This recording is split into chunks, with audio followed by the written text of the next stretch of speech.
Chapter 1. Ensure that you are warm enough. Reflecting on the notion of economy, Henry Thoreau addressed the question of needs. You have probably heard about Maslow's hierarchy of needs that explains the needs all people must satisfy and the consequences of doing so. On the first level of the pyramid, American psychologist Abraham Maslow put psychological needs, including nourishment and shelter. Surrounded by nature for so long, Thoreau had a chance to analyze the basic laws of our psychology before Maslow. As a result of his observations, the author noticed that while animals required only shelter and food, human beings needed fuel and clothing on top of that to feel secure. He made a reasonable conclusion that only after a person had satisfied the needs mentioned above would they effectively take care of other issues in life. In Thoreau's philosophy, fuel meant fire, which people used to cook food and heat their shelters. Fire and the clothes they created kept them warm. For animals, food is the only fuel, and it keeps them warm, keeps them alive. In the same way animals strive to sustain their inner fire by eating, people do the same by wearing clothes and heating their food and houses. As such, putting all the puzzle pieces together, we realize that our primary need lies in keeping ourselves warm from the inside and outside. Having this need met, people get the opportunity to develop their inner world. That's what philosophers do. They observe the external, analyze it, try to become better, and convey their knowledge through the text. Thoreau wondered why people stagnate once they obtain a certain amount of wealth. He compared the material world to the soil and a human being to the seed. Soil provides all necessary elements for the seed to grow, but why doesn't the seed rise above the ground? To achieve your goals, you must ensure that you eat and sleep well and have a convenient place to live. Walden, or Life in the Woods, will help you find inner peace and reconsider your relationship with nature. The author showed that humans would feel perfectly happy among animals, plants, and trees. You will understand how important it is to visit the forest, sea, pond, or meadow to establish inner harmony. If you are afraid of solitude, Thoreau's example demonstrates that people are deeper and more interested than they think. Solitude is rather a gift than an issue. Chapter 2. The house can tie a person to one place. The problem of owning a house is that it ties a person to one place. Thoreau thought that when one purchased a property, they didn't become wealthier but poorer. He analyzed how the farmers, their children, and their grandchildren couldn't sell a house and move somewhere else. While civilization has been improving our houses, it has not equally improved the men who are to inhabit them. Henry David Thoreau. People had to work hard to become more noble and wise, and not always the greatest person inhabited the place of the same greatness. For example, a palace is a masterpiece born of a human striving to get warm. While it looks aesthetic and requires a decent person to inhabit it, some kings and queens have hardly been virtuous enough to live in a palace, like Ivan IV, the Terrible, and Mary, Queen of Scots. A logical question arises. Why do people whose intentions aren't distinct from those of the savages in the past millennium deserve better houses than the former? The poor Egyptian slaves had to build the pyramids to make the last shelter for the dead pharaohs, but weren't likely to be properly entombed themselves. In the 19th century, the workers who built the railroads weren't treated much better. People who helped civilization develop lived in miserable conditions, which was far from being just. The civilized man is a more experienced and wiser savage. Henry David Thoreau. Thoreau started to build his house near Walden Pond. He began with cutting down the trees and buying materials, including nails, boards, and windows. He took the stones and sand in the forest. When the author counted how much money he spent on his house, he realized that even a student could afford it. The philosopher made some furniture himself, and some he got for free. He didn't have much of it, just 3 chairs, a bed, a desk, and a table. Thoreau thought that a person who bought a lot of furniture would be poorer than the individual who limited himself to a couple of items. It's like getting caught in a trap and trying to run away, taking the trap along.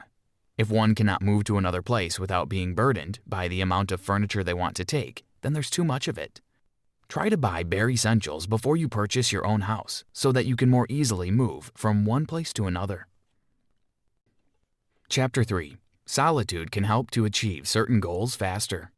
Thoreau ensured that a person should choose their own way of living without repeating the fate of someone else. Parents can help their children develop a better understanding of their desires. Frequently, they don't agree with the path a kid chooses for oneself and try to impede the growth of unique individuality. The author thought that an individual shouldn't conform to their friends' expectations. One needs to enjoy life, relying on their genuine craving. What about the companions with whom we can cooperate and overcome challenges together?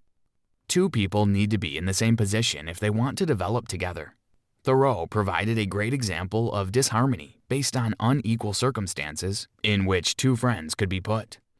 Imagine that you and your companion travel to a foreign country. One has already collected a needed sum of money and uses it during the journey, while the other has to earn cash to get some food and a bed in a strange land. Let's also assume that the person with the money cannot help the friend because the sum is limited. Most likely, you won't be able to proceed with your adventure because the states of your affairs are too different. The man who goes alone can start today. Henry David Thoreau. If you want to achieve something or go somewhere, you can do it faster alone. Maybe you want to visit a remote place, like Iceland or Greenland, and your friends are not ready to accompany you. If you wait for them, it might take a while before you can travel there, and it's no one's fault. Each person lives at their own pace. The philosopher's life, close to nature, evoked a poetic adoration of the beauty surrounding him. He considered himself living in a distant, almost inacceptable part of the universe, leaving his past as far behind him as the Pleiades, a star cluster, is to the earth. I have been as sincere a worshipper of Aurora as the Greeks. Henry David Thoreau. Thoreau enjoyed waking up early in the morning and bathing in the pond near his house. He compared this ritual to some religious practices. The Indian king, Ching Thang, covered his bath with an inscription encouraging the day-by-day renewal of oneself for eternity. Thoreau felt like he renewed himself through swimming in the pond. To feel reborn every day, you can create a ritual of purification from the past. Chapter 4. Simplicity is the key to freedom. For Thoreau, the morning was a sacred part of the day. It was a moment when a person started to feel alive after a moment of sleep. He considered that many people underestimate the influence of the morning on the rest of the day, and that we aren't fully awake all the time. We can wake up physically to get engaged in some labor, but we don't awaken our potential for intellectual reflections or poetic life. I went to the woods because I wished to live deliberately, to front only the essential facts of life, and see if I could not learn what it had to teach, and not, when I came to die, discover that I had not lived. Henry David Thoreau. The philosopher wanted to plunge into the core of life and deal with really important matters. Being surrounded by people frequently knocks down our true selves. Only by separating from the crowd can a person start examining oneself. Thoreau wanted to know whether life was mean or glorious in its root, and experience this variety by himself. He appealed for simplicity. Civilized life burdens a person with millions of affairs daily, weekly, and monthly. Thoreau believed that by reducing their number, one would obtain a fuller life, not frittered by some unimportant nuances. Instead of owning 10 cups for your morning coffee, you can have just 1 or 2. The author thought that by living slower, people would feel life to its fullest. Liberation would come to those who cope calmly with the whirlpool of matters required to be done by society. Thoreau was seriously engaged in reading. He believed that true literature, like that written by the Greek philosophers, should be read thoroughly and thoughtfully. People need to learn how to read their whole lives because it's an exercise, much the same as lifting weights in the gym. Reading a book is an intimate process because you spend time alone with your thoughts and feelings of the author. Books have always been valued because people could translate them into different languages and spread precious ideas all over the world. Reading books helps to discover the world and people without leaving the house. Chapter 5. Solitude creates the whole world just for you. Thoreau particularly adored taking care of his small household. He liked to get up early to wash the floors and place all his possessions on the grass in the yard. A minimum number of things he owned standing under the sun and with the trees in the background made him look at them from a different perspective. The unusual circumstances make us see the usual things differently. Although the philosopher lived in the wild, his relationship with it was, from time to time, interrupted by the typical sounds of civilization. He observed that every morning the cars would ride at the same time, and farmers even regulated their day by that sound. The vehicles served as alarm clocks to them. Sometimes the author would get distracted from reading because of the sound of the cattle train accompanied by bleating and mooing of the animals. Another reminder of distant city life was the echo of the bells carried by the wind. It filled each leaf on the trees, and since echo is a natural phenomenon and a reflection of the original sound, it interweaved with the woods and resonated with the environment. Hooting owl induced melancholy in the author. It sounded like mourning with the notes of human voices. But it was a pleasant feeling because owls represented a hidden part of nature, awakened at night and untouched by human intrusion. For the most part, it is as solitary where I live as on the prairies. I have, as it were, my own sun and moon and stars, and a little world all to myself. Henry David Thoreau. No travelers interfered with Thoreau's solitude at night. Only in spring, some fishermen would come to the pond at daylight and leave when darkness approached. At first, he was uncertain about the pleasure of being alone. Just a few weeks after his arrival to the wild, he felt the discomfort of loneliness. But he also knew that this hardship would pass. Finally, he sensed that nature became kindred to him, and he concluded that no place would ever make him feel alone from that moment.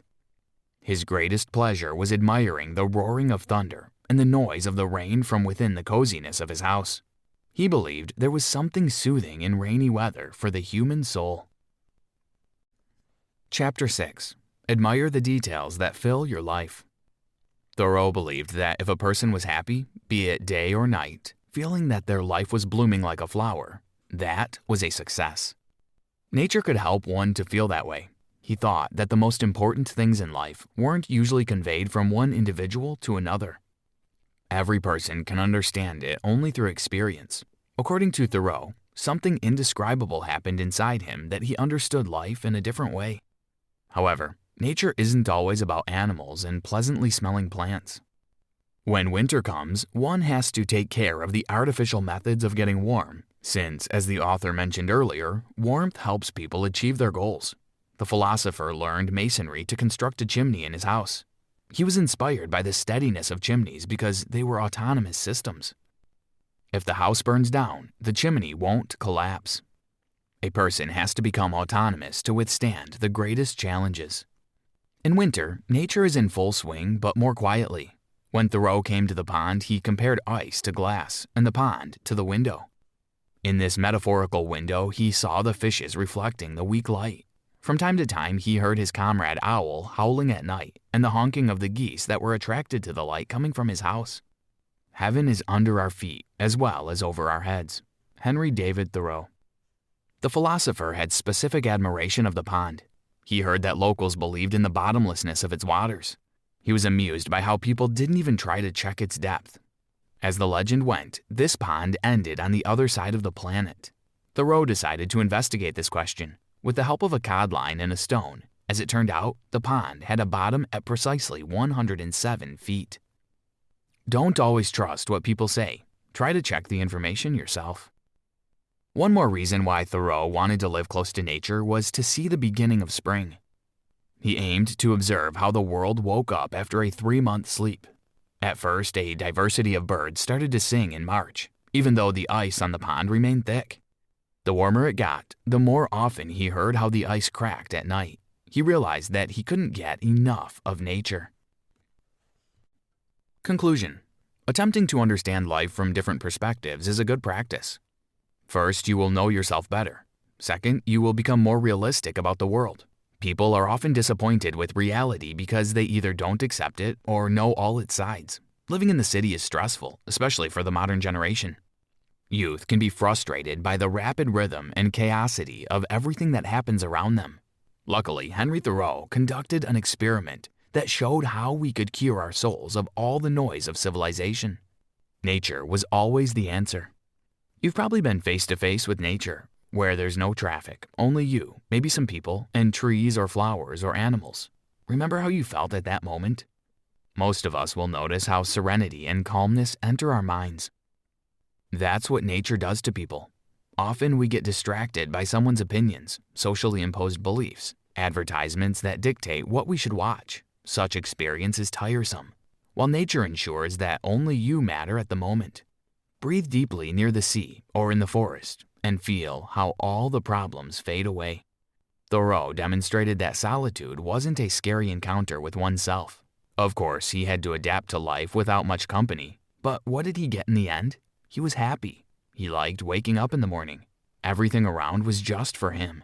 Such a connection with nature equals a connection with one's soul, and it's totally worth a try. Try this. Spend some time alone with nature, even if it's the park near your house. Take a notebook and a pen.